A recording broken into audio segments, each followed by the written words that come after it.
చిత్తూరు లోక్సభ నియోజకవర్గ పరిధిలోని పలమనేరు నియోజకవర్గం 1967 మొదలు 2009 వరకు ఎస్సీలకు రిజర్వ్ అయ్యింది.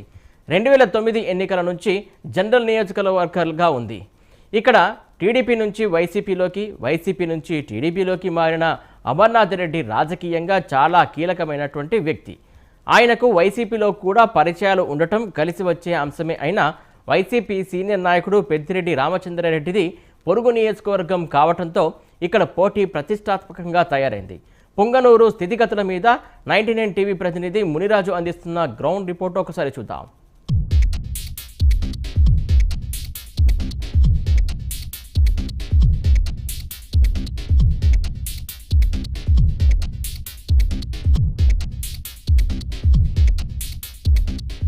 తమిళనాడు కర్ణాటక సరిహద్దు నియోజకవర్గం పలమనేరు.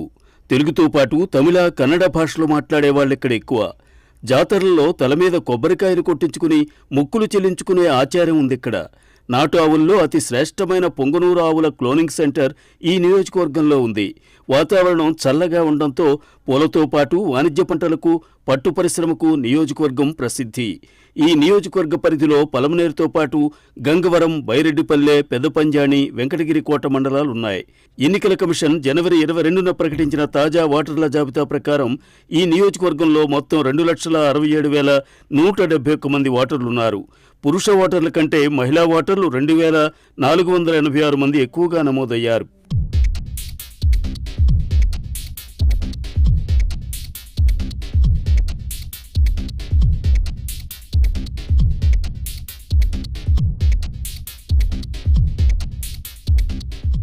పలమనేరు నియోజకవర్గం 1952 నుంచి 1962 వరకు జనరల్ కేటగిరీలో ఉండేది.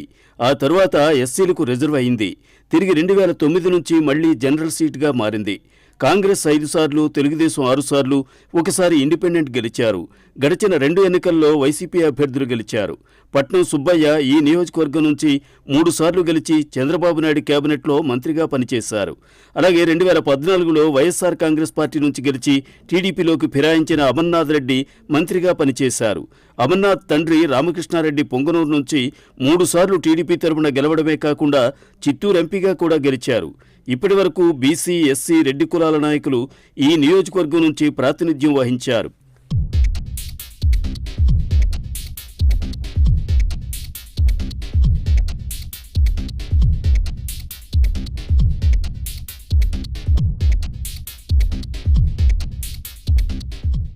గత ఎన్నికల ఫలితాలు చూస్తే 2009లో జనరల్ సీటుగా మారగానే తెలుగుదేశం అభ్యర్థి అమర్నాథ్ రెడ్డి ఇక్కడ గెలిచారు.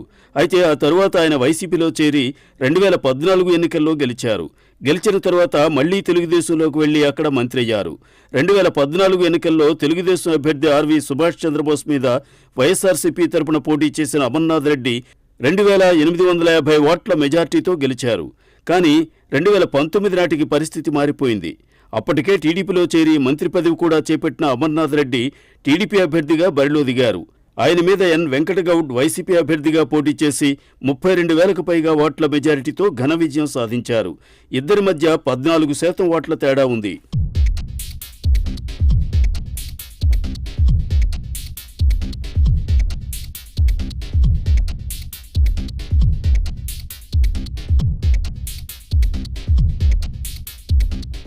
ఇప్పుడు ఎన్నికలు దగ్గర పడుతున్న కొద్దీ రాజకీయ వాతావరణం వేడెక్కింది. ఎవరికి వారే ధీమాతో ఉన్నప్పటికీ ఓటరు నాడి అంతుచిక్కటం లేదు. పార్టీల వారీగా బలాబలాలను పరిశీలిస్తే విజయావకాశాలు కొంతమేరకు అర్థమవుతాయి.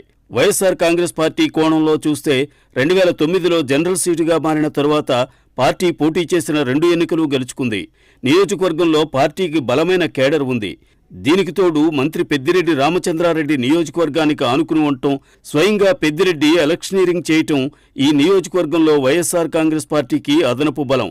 తెలుగుదేశం పార్టీ విషయానికి వస్తే ఎస్సీ నియోజకవర్గంగా ఉన్న సమయంలో కాంగ్రెస్ను ఢీకొట్టి తెలుగుదేశం తన ఆధిపత్యం చాటుకుంది. ఇప్పుడు నియోజకవర్గ ఇన్ఛార్జిగా ఉన్న అమర్నాథ్ రెడ్డి సొంత మండలం పెద్దపంజాని ఈ నియోజకవర్గ పరిధిలో ఉండటం టీడీపీకి అనుకూలం. మిగిలిన 4 మండలాల్లోనూ టీడీపీ బలంగా ఉంది. కొంతకాలం వైసీపీకి వెళ్లి రావటం వలన అమర్నాథ్ రెడ్డికి ఆ పార్టీలోనూ కొందరు సన్నిహితులున్నారు.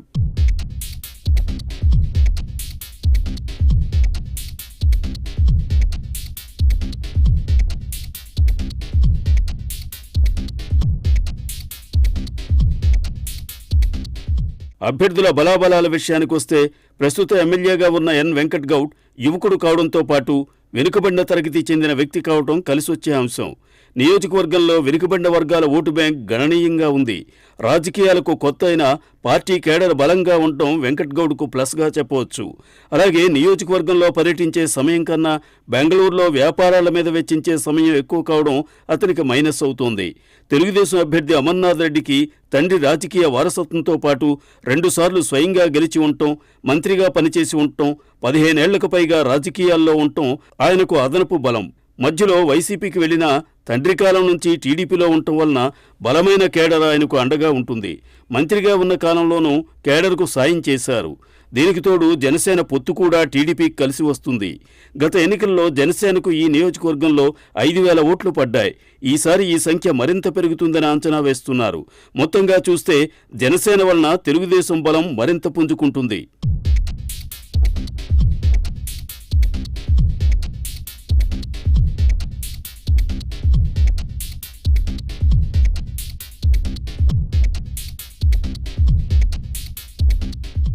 నియోజకవర్గంలో జరిగిన అభివృద్ధిని గమనిస్తే గత ప్రభుత్వంలో ప్రారంభించిన రోడ్డు పనులు పూర్తయ్యాయి. అయితే ఏనుగుల మళ్లింపు కోసం తీసుకున్న చర్యలు ఇంకా అసంపూర్ణంగానే ఉండిపోయాయి. ఇప్పటికీ ఎన్నో సమస్యలు సమస్యలుగానే మిగిలిపోయాయి. టమోటో రైతులకు కోల్డ్ స్టోరేజ్ కట్టిస్తామన్న హామీ నెరవేరలేదు. పట్టు రైతుల కోసం ఏర్పాటు చేసిన రీలింగ్ సెంటర్ మూతపడగా దీన్ని తెరిపించడంలో ప్రభుత్వం విఫలమైంది. ప్రభుత్వం పట్టు రైతుకు ఇవ్వాల్సిన ప్రోత్సాహకాలు ఇవ్వలేదు. వీకోట, బైరెడ్డిపల్లి మండలాలకు తాగునీరిచ్చే ప్రాజెక్టు ఎక్కడ వేసిన గొంగలు అక్కడే అన్నట్టు ఉండిపోయింది. అలాగే పలమనేరు అర్బన్, రూరల్ మండలాలకు సాగునీరు అందించే గంగన సరస్సు ప్రాజెక్టు హామీ నెరవేరలేదు. పలమనేరు పెద్ద చెరువు డ్రైనేజీ సమస్య కూడా పరిష్కృతం కాలేదు. ఏనుగుల సమస్యకు ప్రభుత్వం శాశ్వత పరిష్కారం చూపలేకపోయింది. ఈ నేపథ్యంలో ఈసారి ఈ సమస్యతో పాటు అనేక అంశాలు ఎన్నికల మీద ప్రభావం చూపించే అవకాశం ఉంది. వైఎస్ఆర్ కాంగ్రెస్ నాయకుల అక్రమాలు, ఎమ్మెల్యే వ్యవహార శైలి, టీడీపీ జనసేన పొత్తు పలమనేరు నియోజకవర్గం ఎన్నికల్లో ప్రభావం చూపుతాయి.